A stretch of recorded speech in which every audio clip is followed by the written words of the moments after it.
कि मेरे सेंटर ने और कुछ और छोटे मोटे सेंटर साथ में थे, उनके सहयोग से हमने एक भी व्यक्ति को लाखों की भीड़ में मरने नहीं दिया। मठ का झंडा ऊंचा रखा। पंडित धीरेन्द्र शास्त्री जी का मैंने झंडा ऊंचा रखा। 6 बेड का फुल्ली इक्विप्ड आईसीयू मैंने बनाया, जिसमें यहां तक कि हार्ट बंद होने पर डिफिब्रिलेटर की यूज होता है, वो भी हुआ।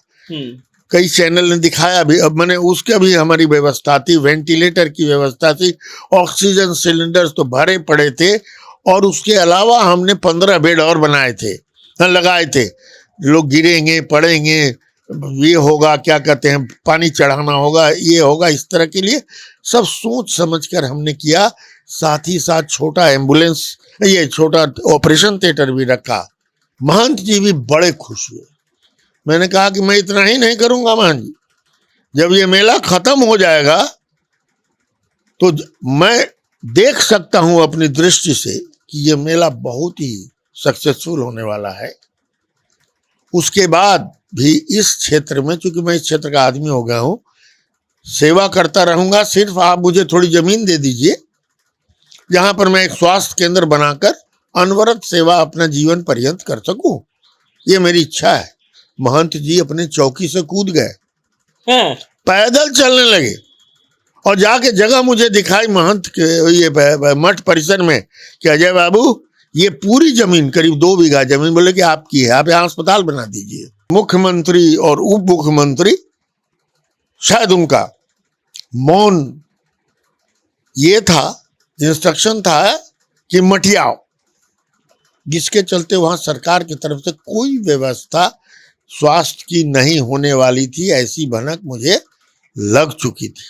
रामकृपाल जी ने अपने प्रभाव से मठ के अंदर 4 एम्बुलेंस लगवाया था, 102 का। बाकी कोई फर्स्ट एड की सुविधा नहीं, किसी तरह की सुविधा नहीं।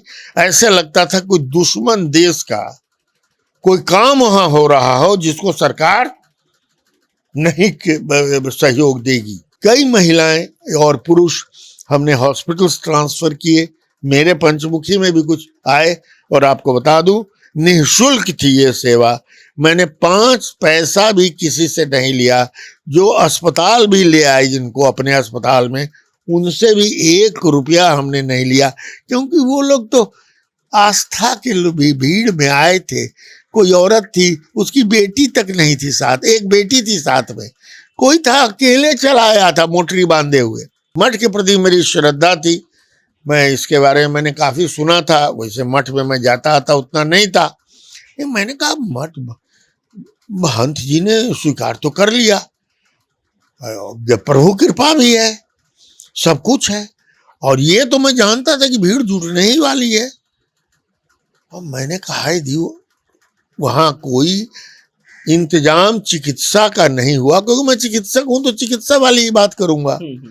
चिकित्सा का काम यदि नहीं हुआ तो वहां तो कई लोग, मतलब हो सकता है मृत्यु हो जाए, ऐसी स्थिति आई भी, और कितने लोगों को परेशानियां होंगी इस गर्मी में। और तो महंत जी की मदद करनी चाहिए। किसी की औकात नहीं है कि इस व्यक्ति को रोक दे, और ये छोटे मोटे कीड़े मकोड़े, ये पतंगे जो इधर उधर फुर फार कर रहे थे, तो वैसे ही ना हुआ कि बिढ़निया बैठल बैठल कह के आए तो हम डंक मार दे। मैंने अरे सब के झाड़ने का काम था, मछड़वा कह के हम काटिए ले भाई।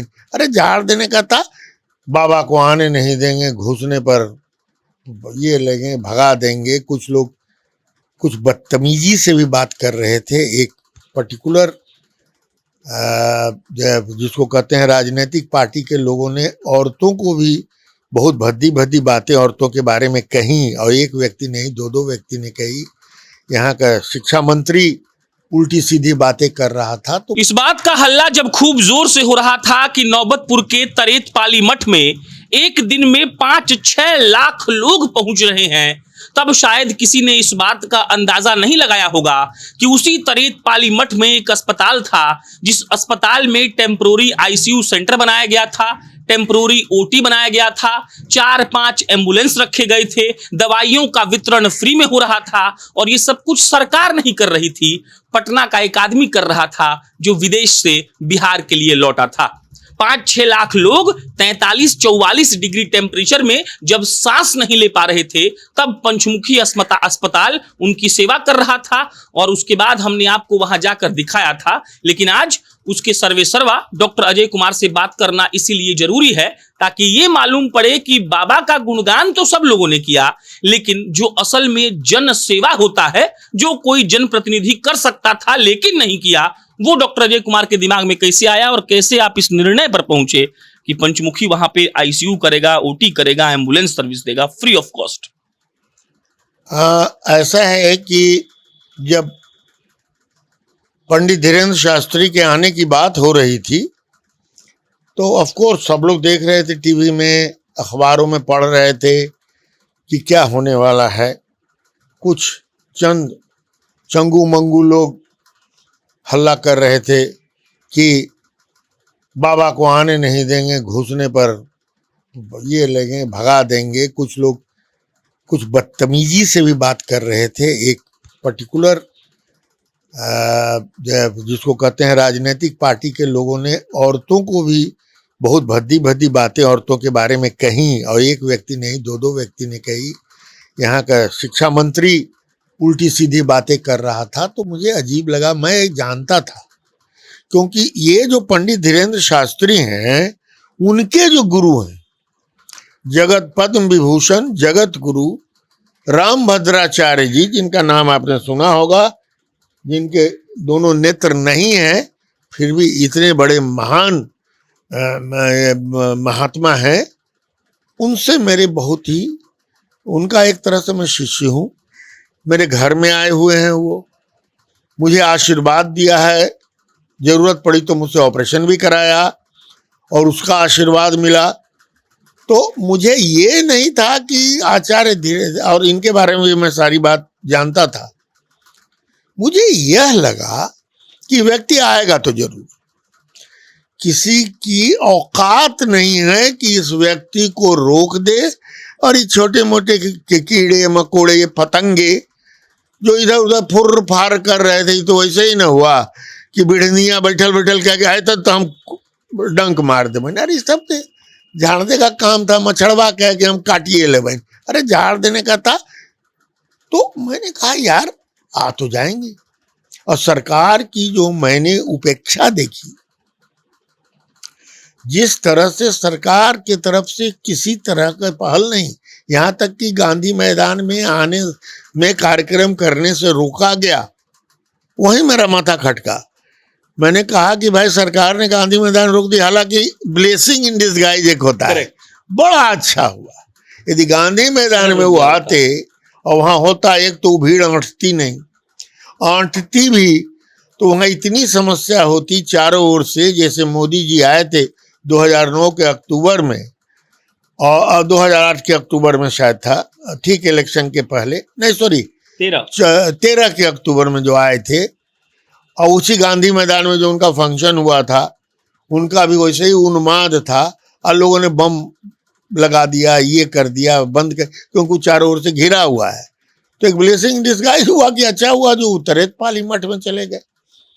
वहाँ जमीन की कमी नहीं, 300 एकड़ जमीन, लेकिन वो वीरान जगह, 20 फीट का रोड उसके सामने, उस एरिया में, उससे चौड़ी कोई सड़क ही नहीं। और मैं वहाँ हमेशा जाता आता रहा हूँ, इसलिए कि मेरा एक फार्म जो है तरेत पाली मठ के पहले है नौबतपुर में, मैंने रामपुर भेलुरा में, और दूसरा फार्म जो मेरा है जो बराह में है, पतूत के बगल में, और दोनों के बीच में ये मठ है। मठ के प्रति मेरी श्रद्धा थी, मैं इसके बारे में मैंने काफ़ी सुना था, वैसे मठ में मैं जाता आता उतना नहीं था। मैंने कहा मठ महंत जी ने स्वीकार तो कर लिया, जब प्रभु कृपा भी है, सब कुछ है, और ये तो मैं जानता था कि भीड़ जुटने ही वाली है। और मैंने कहा दियो वहाँ कोई इंतजाम चिकित्सा का नहीं हुआ, क्योंकि मैं चिकित्सक हूं तो चिकित्सा वाली ही बात करूंगा।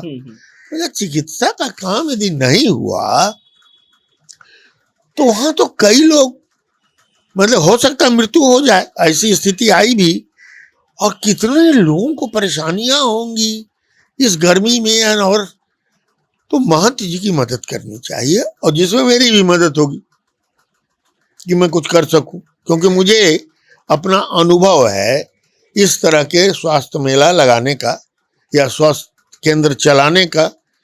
इसी पटना में जब सीपी ठाकुर जी थे स्वास्थ्य मंत्री, तो मैंने राष्ट्रीय स्वास्थ्य मेला लगवाया था, और इतना सक्सेसफुल हुआ 3 दिन का मेला कि उस समय के प्रधानमंत्री अटल बिहारी वाजपेयी ने सीपी ठाकुर जी को शाबाशी दी और पूछा कितने में हुआ था खर्च, तो उन्होंने कहा 10 लाख में पूरा मेला हो गया। उसका सर्वा मैं था उस मेला को करने में, मुझे कहने में कोई संकोच नहीं है। मैंने उसको मेहनत करके 1 महीना के मेहनत में तैयार किया था। तो अटल बिहारी वाजपेयी ने पार्लियामेंट से ही पास करा दिया कि हर पार्लियामेंटेरियन को 10 लाख रुपए मिलेंगे, या 8 लाख उन्हें कर दिया था, जो भी था। और वो लोग इसी तरह का स्वास्थ्य मेला पूरे देश में अपने अपने क्षेत्र में लगाएं। तो मैं महंत जी के पास गया। अच्छा, आप गए? हाँ, मैंने कहा महंत जी, आप भंडारा का इंतजाम कर रहे हैं, उनकी भी हिम्मत देखिए साहब। कहा कि जितने लोग आएंगे खाएंगे जाएंगे, यहाँ घटने वाला नहीं। तो भंडारा का इंतजाम कर रहे हैं। मैंने कहा भंडारा में थोड़ा सहयोग, उन्होंने कहा आप भी कर देंगे, हम भी कर दूंगा, लेकिन मेरा मेन सहयोग जो है चिकित्सकीय है, क्योंकि सरकार कुछ नहीं करने जा रही। छठ मेला में भी, चाहे गंगा घाट हो या देव का मेला हो, अंगारी का मेला हो, या कहीं का मेला हो, हज में जाने वाले लोग हों, हज भवन के सामने भी सरकार चिकित्सकीय सुविधा देती है। सिविल सर्जन खुद उसको सुपरवाइज करते हैं, कलेक्टर सुपरवाइज करते हैं।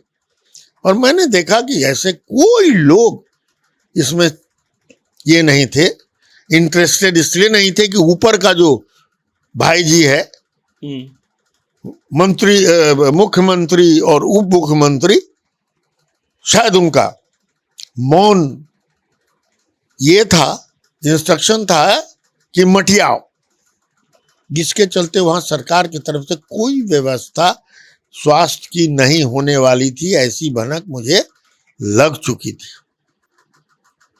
जो लोग इफ्तार पार्टी में टोपी पहन कर जाते हैं, खाते हैं, गुणगान करते हैं, उनको कोई इंटरेस्ट नहीं था कि वहां जाए। दूसरा पक्ष भी है, वो मैं बाद में बात। तो मैंने कहा ना, मैं तो लगाऊंगा जितना भी मेरी शक्ति है, उस शक्ति से मैं लोगों की जान बचाने की कोशिश करूंगा। और मेरा जो पार्टनर है मेरे साथ, पंचमुखी एम्बुलेंस का, जो मेरे साथ अस्पताल चलाता है, डॉक्टर मुकेश ने मुझे कहा कि सर हम लोग करेंगे। मुझे और उत्साह आ गया। महंत जी भी बड़े खुश हुए। मैंने कहा कि मैं इतना ही नहीं करूंगा महंत जी, जब ये मेला खत्म हो जाएगा तो मैं देख सकता हूं अपनी दृष्टि से कि ये मेला बहुत ही सक्सेसफुल होने वाला है। उसके बाद भी इस क्षेत्र में, चूंकि मैं इस क्षेत्र का आदमी हो गया हूं, सेवा करता रहूंगा। सिर्फ आप मुझे थोड़ी जमीन दे दीजिए जहां पर मैं एक स्वास्थ्य केंद्र बनाकर अनवरत सेवा अपना जीवन पर्यंत कर सकूं, ये मेरी इच्छा है। महंत जी अपने चौकी से कूद गए, पैदल चलने लगे, और जाके जगह मुझे दिखाई महंत के ये मठ परिसर में कि अजय बाबू ये पूरी जमीन, करीब 2 बीघा जमीन, बोले कि आपकी है, आप यहाँ अस्पताल बना दीजिए। मैंने कहा अभी तो अस्पताल नहीं बनाऊंगा, स्वास्थ्य केंद्र का काम शुरू कर दूंगा मेला खत्म होते ही, और ये अनवरत सेवा होगी, उसके बारे में कभी हम बाद में बताएंगे। लेकिन ये तो उन्होंने कहा एकदम सही है। इस बीच में कुछ बाधाएं आई, उनके जितने चमचे चुमचे थे वो लगे पैसा दहू डॉक्टर साहब, अरे पैसा देबू तब ना यहाँ खुलते ही।